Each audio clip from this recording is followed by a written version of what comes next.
एक बार एक व्यक्ति ने मुझसे पूछा कि नीलेश जी, वाल्मीकि को आदि कवि क्यों कहा जाता है। वेद, उपनिषद, ब्राह्मण ग्रंथ, आरण्यक आदि जो लिखे गए वे कविता की भाषा में है। आरंभ में गद्य होता ही नहीं था, तो फिर आदि कवि वाल्मीकि को क्यों कहा जाता है।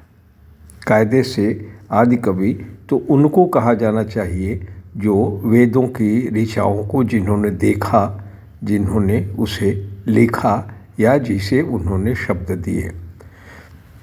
कुछ देर तक मैं भी सोचता रहा। अचानक मुझे याद आई, वाल्मीकि की तमसा नदी के तट पर बैठे हुए थे। सामने चिड़ियों का जोड़ा खेल रहा था, मैथुन कर रहा था। वाल्मीकि मग्न होकर के देख रहे थे।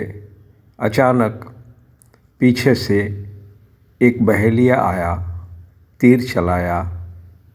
खेलते हुए नर और मादा में तीर नर को लगा, नर मर गया। मादा छटपटाई। पहली बार वाल्मीकि के समक्ष इस रहस्य का उद्घाटन हुआ कि नर तो मरा पड़ा था, नर में कोई पीड़ा नहीं थी, छटपटा रही थी मादा। वाल्मीकि को यह बात समझ में आई कि पीड़ा मरने वाले में नहीं, बचे रहने वाले में होती है। यहाँ से आरंभ हुआ करुणा का नियम। यहाँ से करुणा आकर के कविता से जुड़ी। वाल्मीकि ने पीछे मुड़ के व्याधा को देखा और श्राप दिया कि जा, तुम्हें यश नहीं मिलेगा। वो क्षण जिसे नागार्जुन ने ठूंठ पेड़ पर फूल का खिलना कहा था, वह फूल मुझे यहाँ खिलता हुआ दिखाई पड़ा।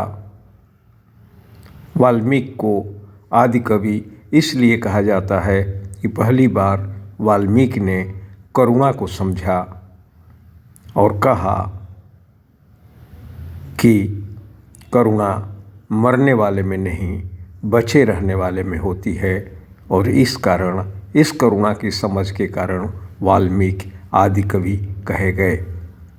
अरस्तु ने जो करुणा का नियम दिया वह वाल्मीकि से काफ़ी हद तक मिलता जुलता है।